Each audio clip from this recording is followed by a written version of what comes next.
Good morning students. आज हम अपना जो चैप्टर चल रहा है 6 चैप्टर धातु क्रम मेटलर्जी या तत्वों के निष्कर्षण के सिद्धांत एवं प्रक्रम, इसमें हमने अब तक धातु कर्म के बारे में जो जनरल प्रोसेस थे वो सारे पढ़ लिए।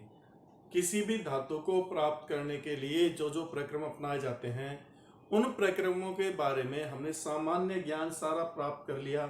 4 चरण होते हैं, अयस्क का चूर्णीकरण, फिर अयस्क का सांद्रण, फिर सांद्रित अयस्क का से कच्ची धातु प्राप्त करना और फिर उस कच्ची धातु का या क्रूड मेटल से शुद्ध धातु प्राप्त करना।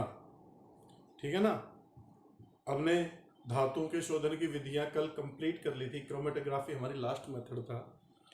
अब जो हम पढ़ेंगे वो है हर धातु, जो हमारी मुख्य धातुएं जैसे आयरन, कॉपर, एल्यूमिनियम, जिंक, इन धातुओं का निष्कर्षण कैसे किया जाता है।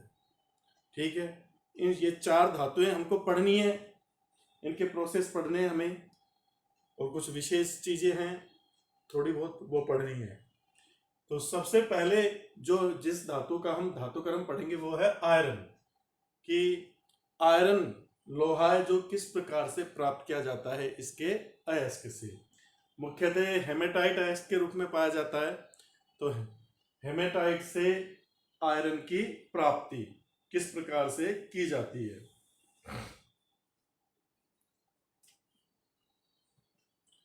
आयरन के धातुक्रम में या आयरन ये सर्वाधिक दूसरे नंबर पे पाई जाने वाली धातु है। बताया था पहले नंबर पर एल्यूमिनियम और दूसरे नंबर पर आयरन। ठीक है ना, 5.1%।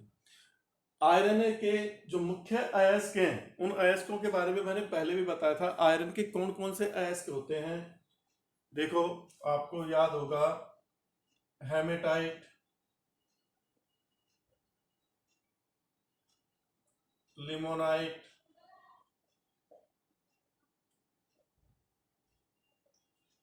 हेमेटाइट, लिमोनाइट, आपका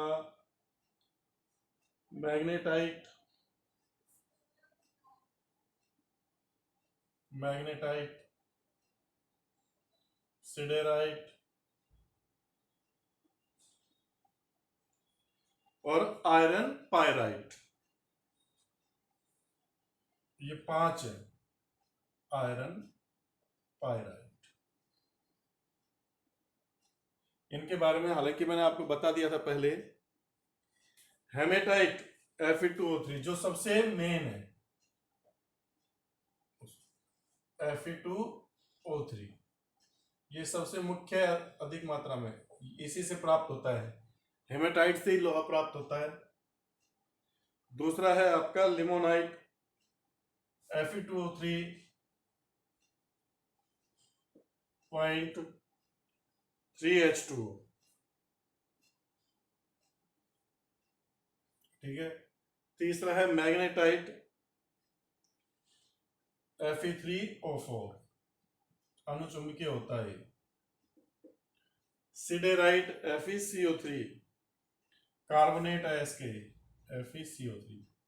और पायराइट का तो आप पता है, जहां पर भी धातु के नाम के पीछे पायराइट लग जाता है या पायराइट लग जाता है, मतलब सल्फर का अयस्क है, वहां पे सल्फर जुड़ी होती है धातु के साथ। तो ये आपका हो जाएगा FeS2।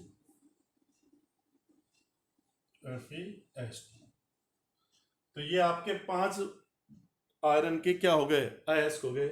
इन्हीं से आयरन प्राप्त किया जाता है, पर मुख्यतः हेमेटाइट से ही प्राप्त किया जाता है। इनको याद कैसे रखना है, ये नाम आपको याद रहने चाहिए कि किस धातु का कौन कौन सा अयस्क है। तो ऐसे कर सकते हो, देखो हेमा और लिमा 2 बहनें थी, तो हेमा लिमा, हेमा और लीमा,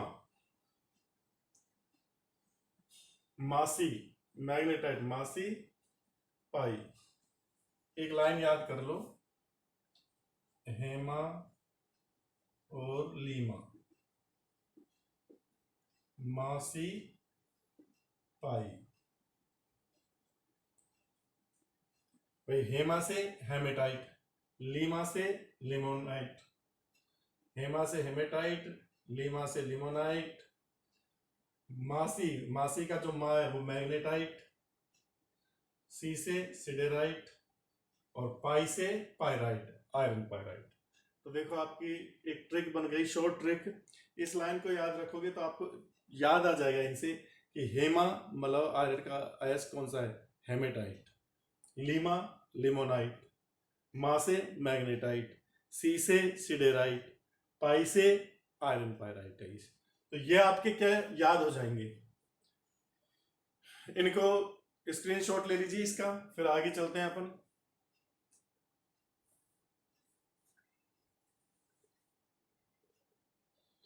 इजीली याद करने की वो है। अब देखिए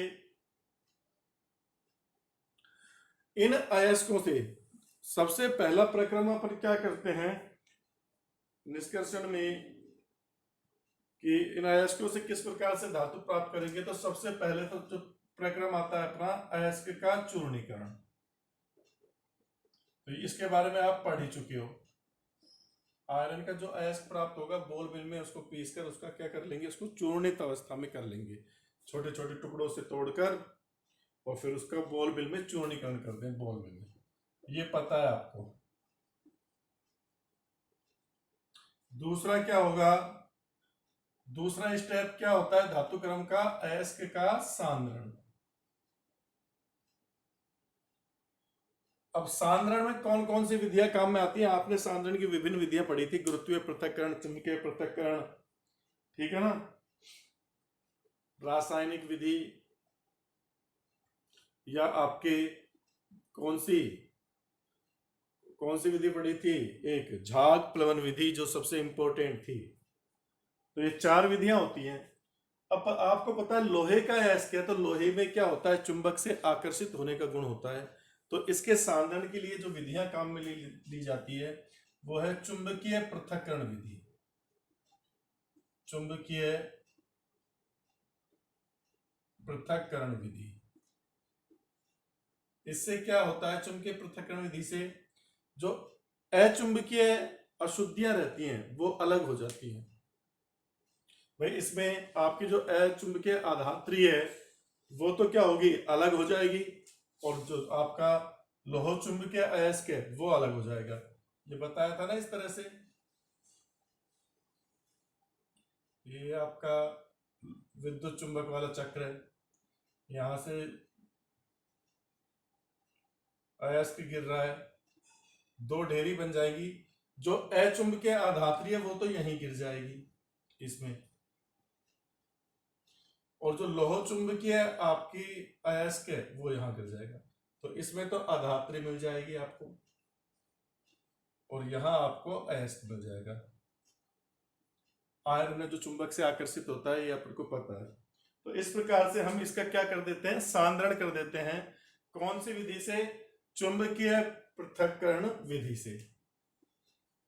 अगर आपका अयस्क आयरन पायराइटिज है तो अपन झाग प्लवन विधि भी काम में लेते हैं। आयरन पायराइटिज, आयरन पायराइटिज, पायराइट का सांद्रण झाग प्लवन विधि द्वारा भी कर दिया जाता है, झाग प्लवन विधि से,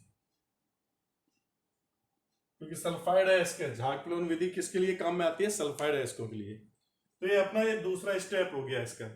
देखो यहां पर अपन जिन स्टेप को डिटेल से पढ़ चुके हैं उनको बार बार पढ़ने की जरूरत नहीं है, तो बस केवल बता दिया कि किससे क्या कौन कौन सी विधि किसमें काम आ रही है।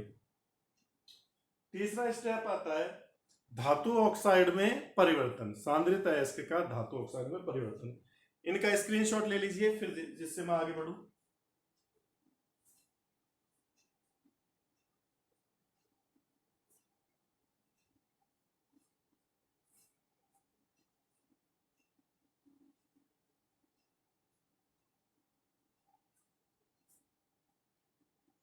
हमें मिटा दो ये।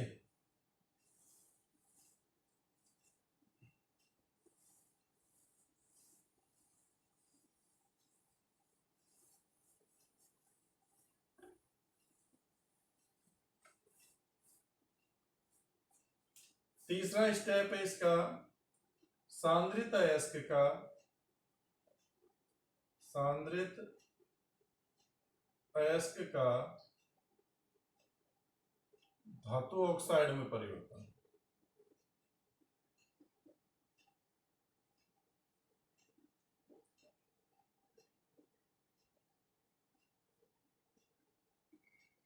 आपको पता है सांद्रित अयस्क को धातु ऑक्साइड में परिवर्तित करने के लिए दो विधियां बताई गई हैं, रोस्टिंग और कैल्सिनेशन, भर्जन और निस्तापन।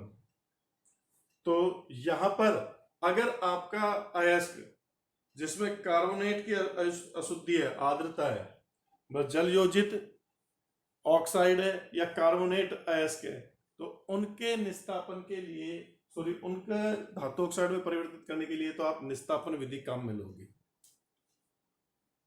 अगर अयस्क में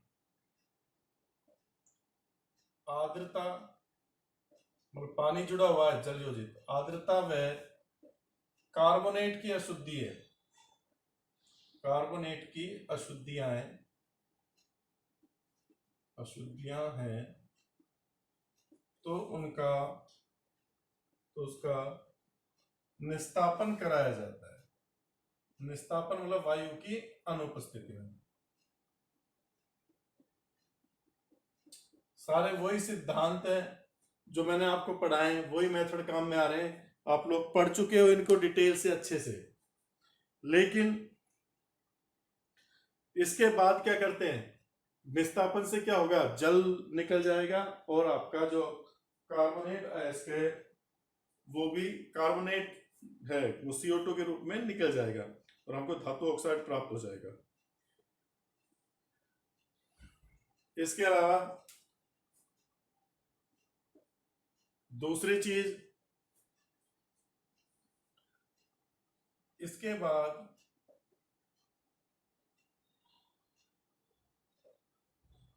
वायु की उपस्थिति में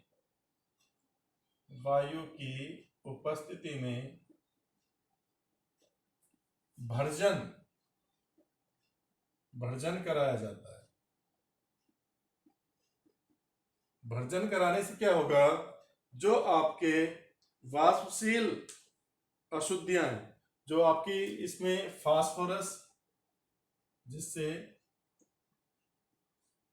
फास्फोरस, आर्सेनिक और सल्फर की अशुद्धियां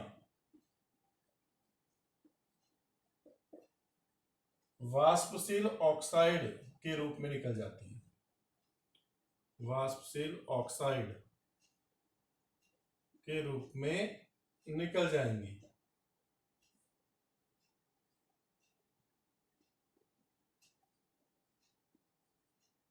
भाई फास्फोरस ऑक्सीजन से क्रिया करेगा, P2O5 बना देगा, सल्फर है ऑक्सीजन से क्रिया करेगी, SO2 बना देगी, आर्सेनिक है ऑक्सीजन से क्रिया करेगा, AS2O3 बना देगा। तो इस तरह से वाष्पशील ऑक्साइड बन जाते हैं जो बाहर निकल जाएंगे। तो इनकी अशुद्धियां भर्जन के द्वारा दूर हो जाती है, क्योंकि वायु की उपस्थिति में गर्म कराया जाता है ना उच्च ताप पर। ये इसका भर्जन हो गया। और एक कार्य क्या होता है कि जो आयरन ऑक्साइड है, अपन बोल सकते हैं उसको फेरस ऑक्साइड, फेरिक ऑक्साइड में परिवर्तित हो जाता है। आपका सबसे महत्वपूर्ण अभिक्रिया है भर्जन की, इसको याद रखना।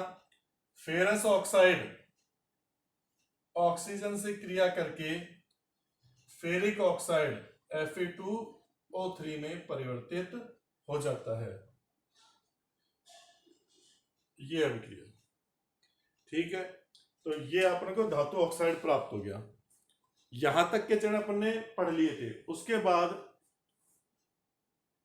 सांद्रित अयस्क का धातु ऑक्साइड में परिवर्तन करने के बाद अगला चरण क्या आएगा, इस धातु ऑक्साइड से धातु की प्राप्ति, जो सबसे इंपॉर्टेंट है और इसी वाले पार्ट में से क्वेश्चन निकलता है। यही सबसे इंपॉर्टेंट है, इसी पार्ट में से क्वेश्चन निकलता है। तो इसको ढंग से पढ़ना है। अगले पार्ट को, इसका स्क्रीनशॉट ले लीजिए आप।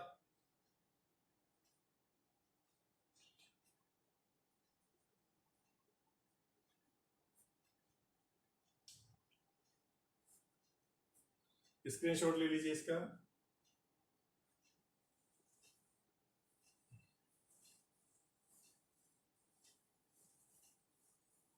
अब आता है अगला स्टेप, प्रगलन, जिसको स्मेल्टिंग भी बोलते हैं, मेनली इसी के लिए पढ़ रहे हैं इसको, या धातु ऑक्साइड से आयरन ऑक्साइड लिखते हैं क्योंकि आयरन का पढ़ रहे हैं, तो आयरन ऑक्साइड से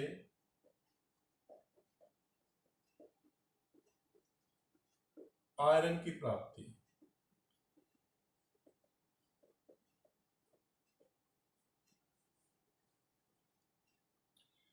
देखिए, भर्जित अयस्क का जो हम भर्जित अयस्क या आयरन ऑक्साइड है, उसमें से ऑक्सीजन को निकालना है, और ऑक्सीजन का निकलना कहलाता है अपचयन। और अपचयन जो इसकी क्या करते हैं, वो कोक या कार्बन द्वारा किया जाता है। ठीक है ना। तो भर्जित अयस्क का वात्या भट्टी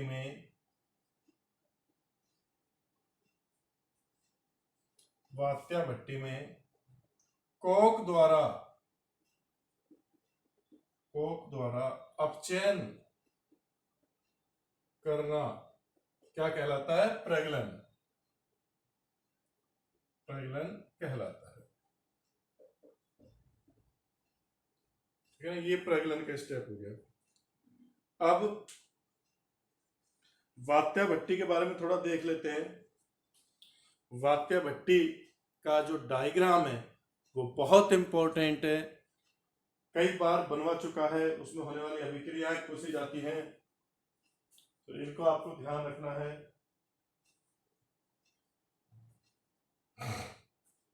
तो अब अपन वात्या भट्टी के बारे में पढ़ेंगे। ये जिस भट्टी में आयरन ऑक्साइड का अपचयन कराया जाता है कार्बन या कोक द्वारा, उस भट्टी को अपन क्या बोलते हैं, वात्या भट्टी। थोड़ा सा इसके बारे में, इसका डायग्राम इंपॉर्टेंट है, तो इसके बारे में देख लेते हैं।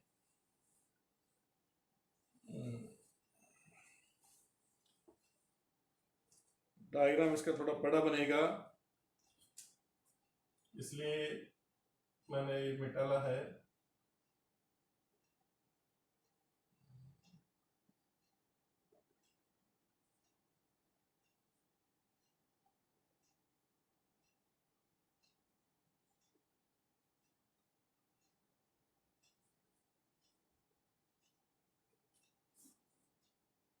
इस तरह की कप कौन व्यवस्था होती है, कुछ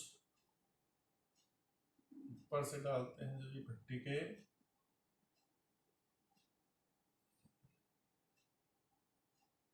ये कप कौन व्यवस्था है।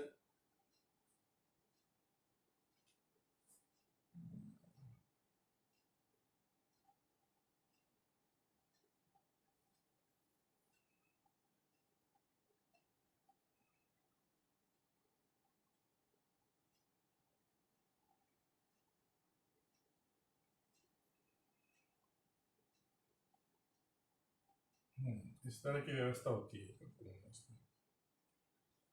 और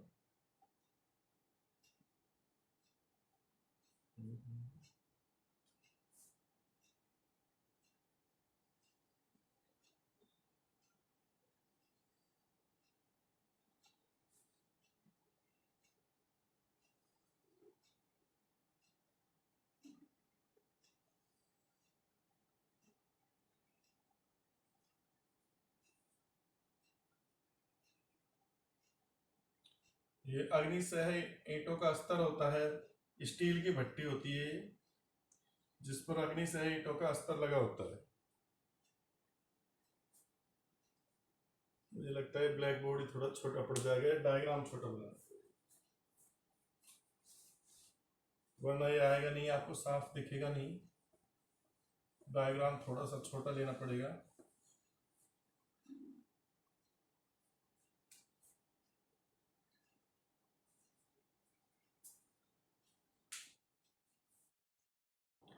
ये आपकी वात्या भट्टी है, डायग्राम मैंने बना दिया है।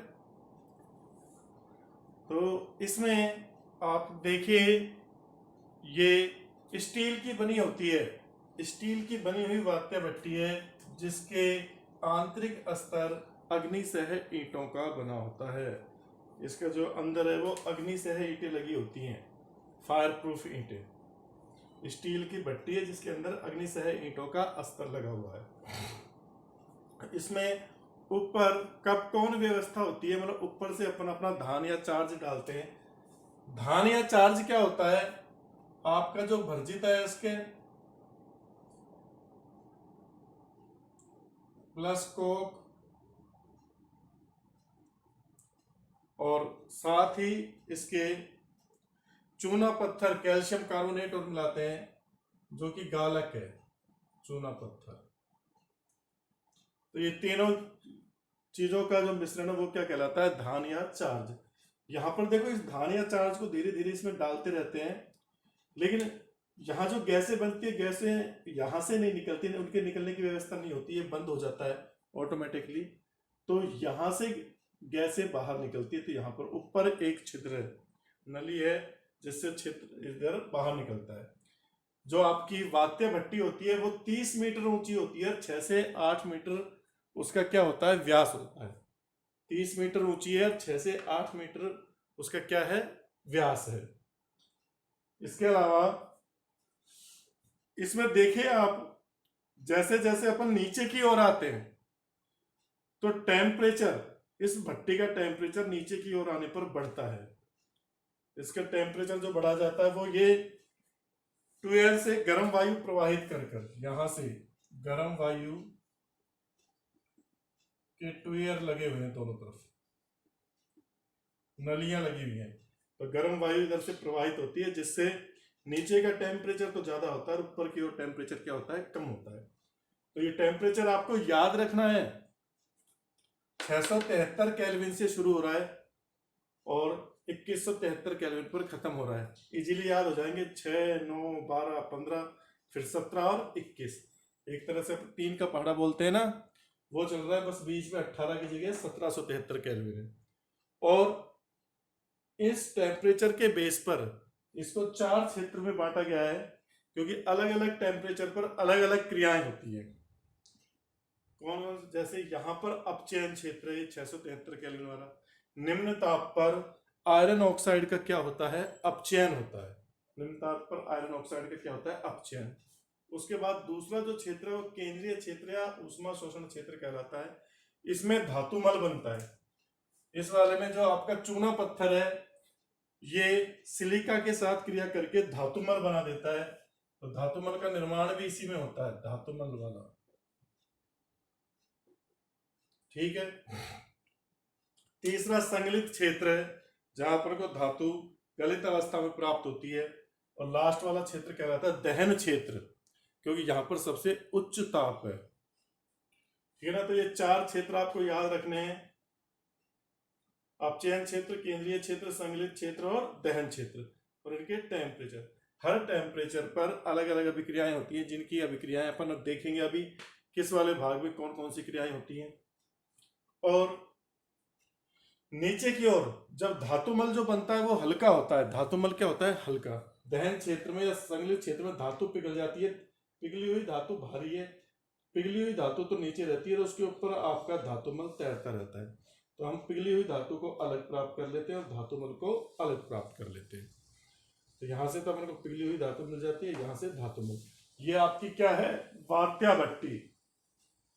वात्या भट्टी का डायग्राम वेरी इंपॉर्टेंट है। वात्या भट्टी बहुत ही इंपॉर्टेंट है, इसको आपको डायग्राम इसका ध्यान रखना है, कई बार इसका डायग्राम बनवाया गया है। ठीक है भाई, वेरी वेरी इंपॉर्टेंट है।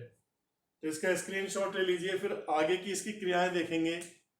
क्योंकि अपने पास जगह कम है तो मैं अभिक्रियाएं यहां लिख नहीं सकता, इसलिए आगे की अभिक्रियाएं अपन इसको मिटाने के बाद देखेंगे।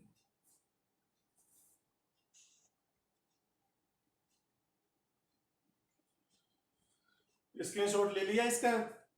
अब देखो आगे की कि इस भट्टी में कौन कौन सी क्रियाएं होती हैं, किस भाग में कौन सी क्रिया होगी, अपचयन क्षेत्र में क्या क्या होगा, केंद्रीय क्षेत्र में क्या क्या होगा, संगलित क्षेत्र में क्या होगा और दहन क्षेत्र में क्या होगा। यही इंपॉर्टेंट है, किस भाग में कौन सी क्रियाएं होती हैं। डायग्राम आपको याद रखना है, इसको बनाकर देखना आप अपनी कॉपी में, बहुत ही महत्वपूर्ण है। अब वात्या भट्टी में होने वाली क्रियाएं।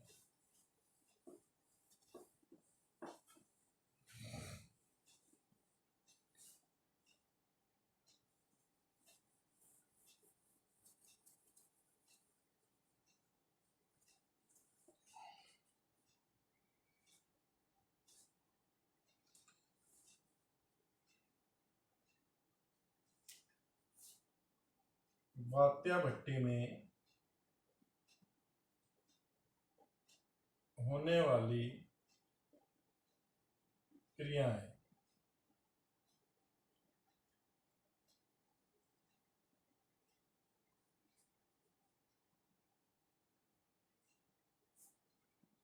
पहला है अपचयन क्षेत्र, अपचयन क्षेत्र में होने वाली अभिक्रियाएं। अपचयन क्षेत्र आपका 673 केल्विन से 973 केल्विन तक का होता है। अपचयन क्षेत्र 673 से 973 केल्विन ताप पर होती है अभिक्रिया। तो इसमें क्या क्या क्रिया होती है, एक तो आपका जो फेरिक ऑक्साइड है Fe2O3, ये कार्बन मोनोऑक्साइड के द्वारा कम ताप पर कार्बन मोनोऑक्साइड अपचायक का कार्य करती है, कार्बन मोनोऑक्साइड से क्रिया करता है और मैग्नेटाइट Fe3O4 में बदल जाता है। Fe3O4 और CO जो CO2 में बदल जाती है, Fe3O4 में बदलता है। Fe3O4 को अपन Fe2O3.FeOP लिखते हैं, ये याद है आपको। Fe3O4 को अपन Fe2O3.FeOP लिखते हैं। तो अपन को ये दोनों चीजें इससे मिल जाएंगी, ये इसमें अपचयित हो जाएगा। Fe3O4 का अपचयन होता है जिससे हमको FeO प्राप्त होता है एक तो, साथ ही CO2 गैस प्राप्त होती है।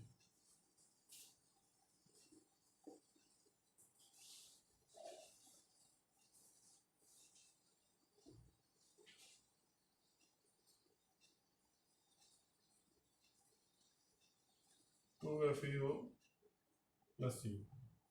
Fe3O4 बचता है, Fe2O3,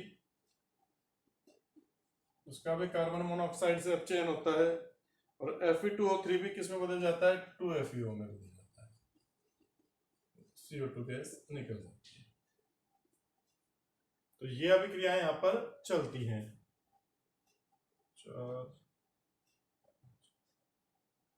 3FeO, ये अभिक्रियाएं यहां होती हैं। ये अपचयन क्षेत्र की अभिक्रियाएं हैं। ये जो लोहा रहता है, ये आयरन ऑक्साइड प्राप्त हुआ है, ये सरंध्र एवं ठोस होता है, इसको अपन स्पंजी लोहा बोलते हैं। जो आयरन ऑक्साइड, यह लोहा सरंध्र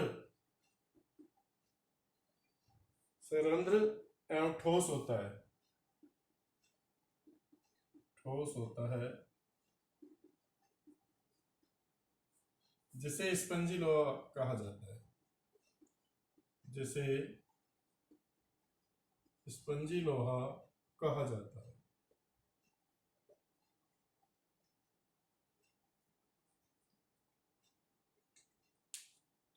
ठीक है भाई।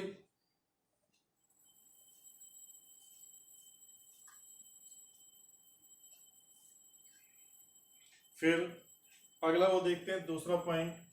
दूसरा जो क्षेत्र था हमारा कौन सा था, केंद्रीय क्षेत्र। दूसरा क्षेत्र कौन सा था, केंद्रीय क्षेत्र।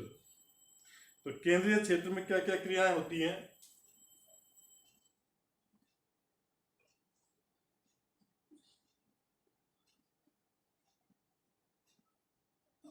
यहाँ पे अपचयन हो रहा है कार्बन मोनोऑक्साइड के द्वारा सबका, ये मत समझ लेना कि ऑक्सीकरण हो रहा है यहाँ पे ऐसे कैसे, ऑक्सीजन बढ़ गई ये तो ऑक्सीकरण है, इसकी अपचयन हो रहा है आयरन का। केंद्रीय क्षेत्र, केंद्रीय क्षेत्र में का जो टेम्परेचर है वो 1173 केल्विन से 1473 केल्विन के मध्य होता है। इसकी जो क्रियाएं होती है वो 1173 से 1473 केल्विन के मध्य होता है। यहां पर अपन ने जो चूना पत्थर डाला था CaCO3, वो चूना पत्थर है जो कैल्शियम ऑक्साइड में बदल जाता है 1273 केल्विन टेम्परेचर पर, CaO प्लस CO2। और ये कैल्शियम ऑक्साइड है जो, और जो आपका आयरन ऑक्साइड है FeO, ये CO2 के साथ कार्बन मोनोऑक्साइड के साथ क्रिया करता है, इसका यहाँ पर फिर अपचयन होता है, तो अपन को Fe प्राप्त हो जाती है और CO2 गैस, आयरन प्राप्त हो जाती है। और ये कैल्शियम ऑक्साइड जो सिलिका की अशुद्धि रहती है उनसे क्रिया करके कैल्शियम सिलिकेट बना लेता है, कैल्शियम ऑक्साइड। ये तो आपकी यहाँ पर क्या हो गया, गालक, ये गालक कार्य कर रहा है, ये आधात्री, और ये आपका धातुमल बन गया जो हल्का होने के कारण पिघली हुई धातु पर तैरता है। ठीक है ना, यहाँ पर धातुमल का निर्माण होता है।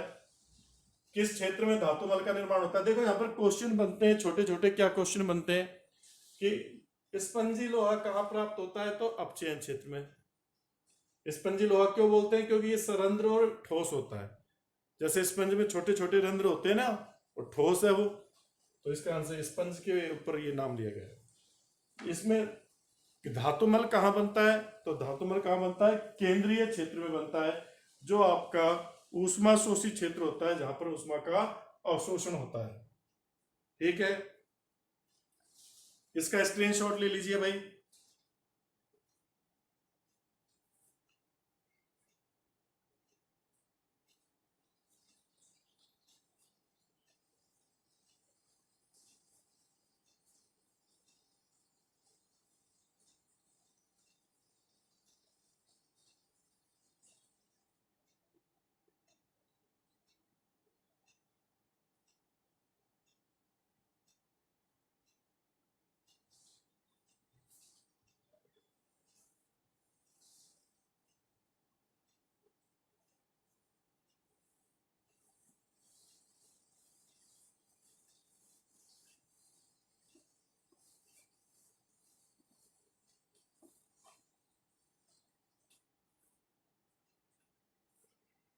तीसरा आता है संगलित क्षेत्र।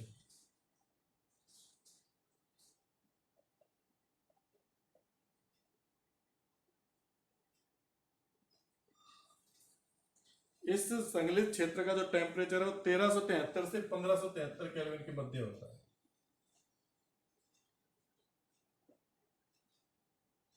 संगलित क्षेत्र में क्या क्रिया होती है, जो आपका स्पंजी लोहा है वो पिघलता है, गलित अवस्था में आता है।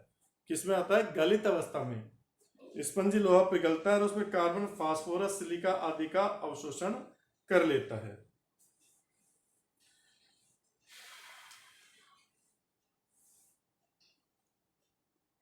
इस भाग में स्पंजी लोहा पिघलकर कार्बन, फास्फोरस, सिलिका का अवशोषण कर लेता है। कार्बन, फास्फोरस, सिलिका का अवशोषण कर लेता है। एक और क्रिया इस भाग में होती है, जो आपका कार्बन डाइऑक्साइड है CO2, उसका कोक के द्वारा, ये कोक है, कोक द्वारा क्या होता है, अपचयन होता है, कार्बन मोनोऑक्साइड बनती है। ठीक है ना, इस अभिक्रिया के लिए अभिक्रिया एंथैल्पी प्लस 163 किलो जूल होती है प्रति मोल। यह अभिक्रिया की एंथैल्पी है प्लस 163 किलो जूल प्रति मोल ऊष्मा उत्पन्न होती है इसमें। फिर लास्ट आता है आपका चौथा दहन क्षेत्र।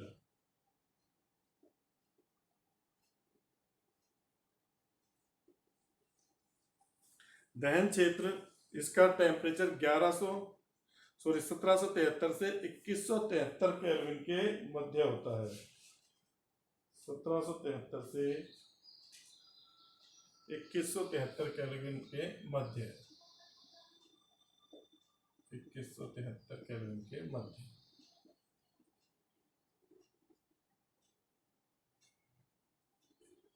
इसमें कार्बन है जो ऑक्सीजन के साथ क्रिया करके CO2 गैस बनाती है, और इस अभिक्रिया के लिए डेल्टा H की वैल्यू होती है -395 किलो जूल प्रति मोल। मतलब यहाँ उष्मा का अवशोषण हो रहा है, इधर तो उष्मा उत्पन्न हो रही थी, यहाँ उष्मा का क्या हो रहा है, अवशोषण हो रहा है। कोक जो वायु के साथ क्रिया करके कार्बन डाइऑक्साइड बनाता है। और दूसरी क्रिया क्या होती है, जो आपका आयरन ऑक्साइड है FeO, वो कार्बन से क्रिया करता है, कोक से क्रिया करता है, और बचे हुए आयरन ऑक्साइड का भी क्या हो जाता है, अपचयन हो जाता है, कार्बन मोनोऑक्साइड में। अपन को ये पिघला हुआ लोहा प्राप्त हो गया। अब धातुमल हल्का होने के कारण गलित धातु के ऊपर तैरता है, जिसको समय समय पर अपन क्या करते रहते हैं, अलग करते रहते हैं। वात्या भट्टी से जो लोहा प्राप्त होता है उसको हम कच्चा लोहा या पिग आयरन कहते हैं। ठीक है ना। ये जो लोहा प्राप्त हुआ है, ये कच्चा लोहा या पिग आयरन कहलाता है। वात्या भट्टी से प्राप्त पिघले हुए लोहे को कच्चा लोहा या पिग आयरन कहते हैं। अब इसमें देखिए, इसमें 4% कार्बन होता है। इस लोहे में कार्बन की अशुद्धि होती है, इसके अलावा फास्फोरस, सिलिका, सल्फर, मैग्नीज आदि की अशुद्धियां भी सूक्ष्म मात्रा में होती हैं। कच्चे लोहे पिग आयरन में 4% कार्बन की मात्रा ज्यादा है, कार्बन। इसके अलावा फास्फोरस, सल्फर, मैग्नीज सूक्ष्म मात्रा में पाया जाता है।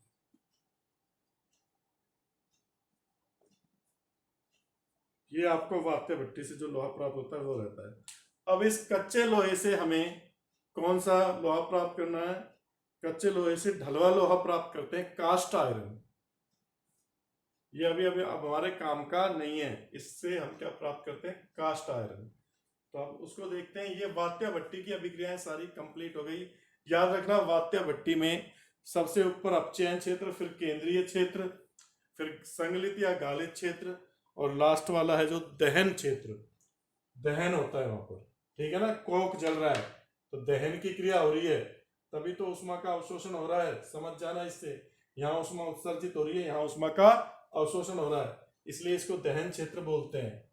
उष्मा शोषी क्रिया है ये, ठीक है। तो याद रहेगा, इसको याद रखना। अधा गधा से भी याद रख लेना। अगर आप वैसे याद नहीं रख पाओ वात्या भट्टी को, तो इससे याद रख लेना, अधा और गधा। ऐसे अपचयन, जैसे धातु मल बनता है दूसरे भाग में, केंद्रीय क्षेत्र में। गैसे गालित होती है, पिघलती है। संगलित, गालित स्पंजी लोहा पिघलता है, गालित अवस्था। और दैसे दहन, इसमें दहन हो रहा है, किसका, कोक का दहन हो रहा है। तो याद रहेगा ना भाई। अपचयन की मुख्य क्रियाएं सबसे ऊपर वाले भाग में होती हैं, दूसरे भाग से धातुमल बनता है, तीसरे भाग में स्पंजी लोहा पिघलता है, चौथे भाग में कोक का दहन हो रहा है, जो सबसे उच्च ताप पर कोक का दहन होता है, जिससे कार्बन डाइऑक्साइड बनती है। तो इसे याद रखना है इनको। अब देखते हैं कच्चे लोहे से ढलवा लोहा कैसे प्राप्त किया जाता है।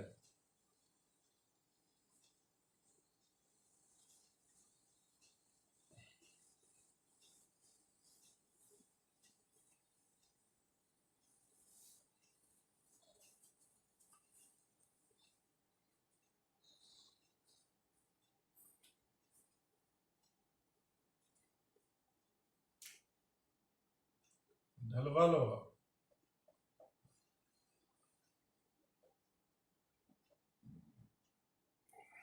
देखिए, कच्चे लोहे को सांचों में डालकर ठंडा किया जाता है।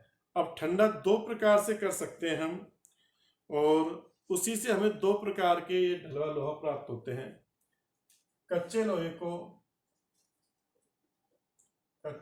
को ठंडा करके कास्ट आयरन प्राप्त किया जाता है। ढलवा लोहे को कास्ट आयरन ही बोलते हैं। कास्ट आयरन प्राप्त किया जाता है। अब ठंडा दो प्रकार से कर सकते हैं। पहला तो तेजी से ठंडा करें और एक धीरे धीरे ठंडा करें। तो जब कच्चे लोहे को तेजी से ठंडा करते हैं तो कार्बन सीमेंटाइट के रूप में विद्यमान होता है, और इस ढलवे लोहे को बोलते हैं व्हाइट कास्ट आयरन या सफेद ढलवा लोहा। जब कच्चे लोहे को तेजी से ठंडा किया जाता है तो कार्बन सीमेंटाइट के रूप में रहता है।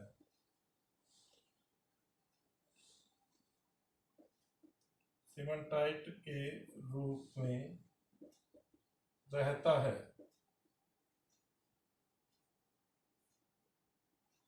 और सीमेंटाइट होता है आपका Fe3C, ठीक है ना, अंतराकाशी यौगिक वाला Fe3C। और इसे सफेद ढलवा लोहा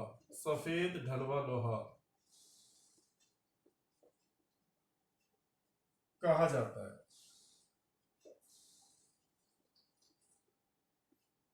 इसे सफेद ढलवा लोहा कहते हैं।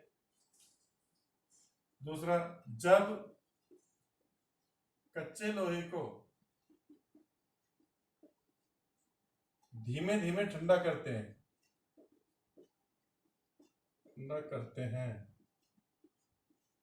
तो कार्बन ग्रेफाइट के रूप में रहता है।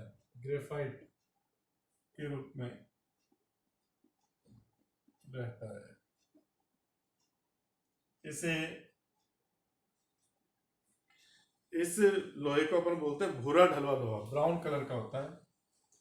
ब्राउन कास्ट आयरन, भूरा ढलवा लोहा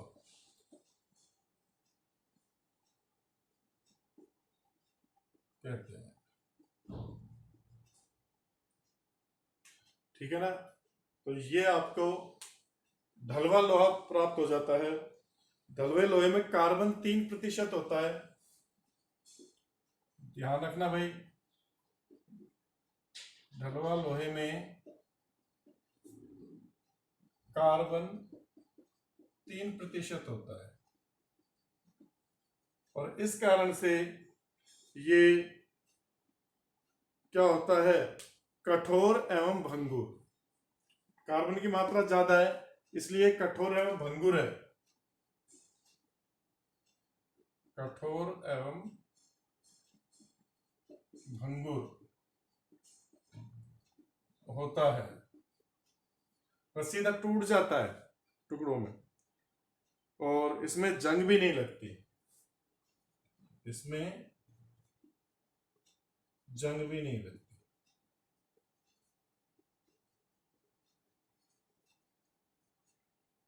ये आपके लोहा प्राप्त हो गया। अब अपन लोहे के विभिन्न रूपों को देखेंगे कि ढलवा लोहे से पिटवा लोहा कैसे प्राप्त होता है, स्टील कैसे प्राप्त होती है, लोहे के क्या उपयोग है, उनकी मिश्र धातुएं क्या क्या हैं, ये अपन अगली क्लास में देखेंगे। यहाँ पर आपके वात्या भट्टी का जो प्रोसेस है वो समाप्त हो चुका है, शुद्ध धातु प्राप्त हो गई है। अभी इसमें और कार्बन को कम कर देंगे तो अपन को पिटवा लोहा प्राप्त हो जाएगा। तो उनके बारे में अपन कल पढ़ेंगे अगली क्लास में।